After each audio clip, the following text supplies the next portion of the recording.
qui a bonne énergie entre dans la chambre, dans la maison. Il y a beaucoup de saletés, toutes les autres. Elle ne peut pas supporter ça. Donc elle commence à arranger, et bien nettoyer. Mais l'enfant qui est paresseuse, l'enfant qui a des mauvaises énergies,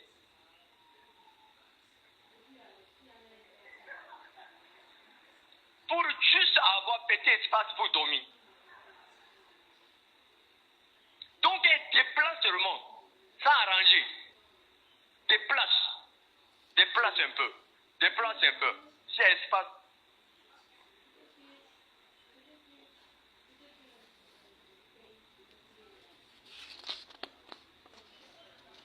C'est ça. La lumière, mais c'est trop sombre. On a allumé, mais on a besoin de torches pour chercher quelque chose. Vous comprenez? Voilà Ézéchiel, ce qui est lié avec Dieu, qui est la lumière. Lorsqu'il est devenu le roi, il a vu que le temple de Dieu était fermé. La porte est fermée, la fenêtre est fermée.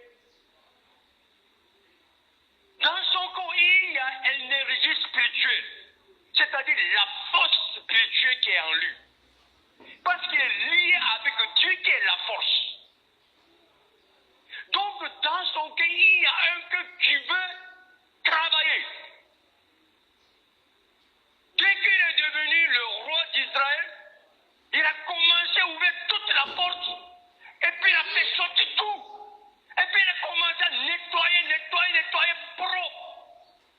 Et puis il a allumé. Parce qu'il ne peut pas supporter ça. Vous comprenez? C'est lui qui a la force spirituelle.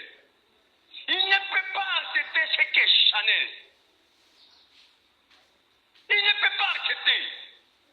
Il ne peut pas accepter ce qui est ténèbres, ce qui est sale, ce qui est impur. Il ne peut pas supporter. Donc, avec la force qu'il a, il nettoie. Nous connaissons l'histoire de Gédéon. Voilà, les ennemis sont là. Les ennemis, ils ont comment? Ils ont dominé Israël. C'est ça? Les Ammonites. Vraiment, il n'avait pas la force. Donc, il s'est caché dans le pressoir. Et puis, il était en train de travailler pour manger un peu. Mais il a rencontré l'ange de Dieu. Il a causé avec eux l'ange de Dieu. Dans ce moment-là, l'ange de Dieu lui a dit que va sauver le peuple d'Israël de la main de Madian avec la force que tu as. Tu as la force. Donc, Gédéon qui avait la force, il pouvait sauver le peuple d'Israël de la main de Madian. Vous comprenez? Donc, qu'est-ce que le problème? Vraiment, dans notre vie, il y a beaucoup d'attaques. Dans notre vie, il y a trop de problèmes. Il y a trop de soucis. Il y a trop de difficultés. Est-ce que ça devient un problème? Non. Qu'est-ce qui est le vrai problème? Malgré toute la situation, on n'a pas de la force pour surmonter ça. Si on a de la force, la difficulté, le problème, est-ce que ça peut devenir un problème? Ça ne peut pas. Parce qu'on a la force. Vous comprenez pas? Amen. Amen.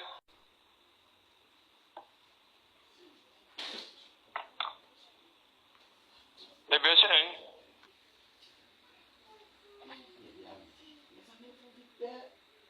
Somme de David, à l'occasion de sa fuite devant Absalom, son fils, là. Actuellement, il est comment? à l'occasion de sa fuite. Il est attaqué, n'est pas attaqué. Il est attaqué, n'est pas attaqué. Il est attaqué. Par qui? Par son propre fils.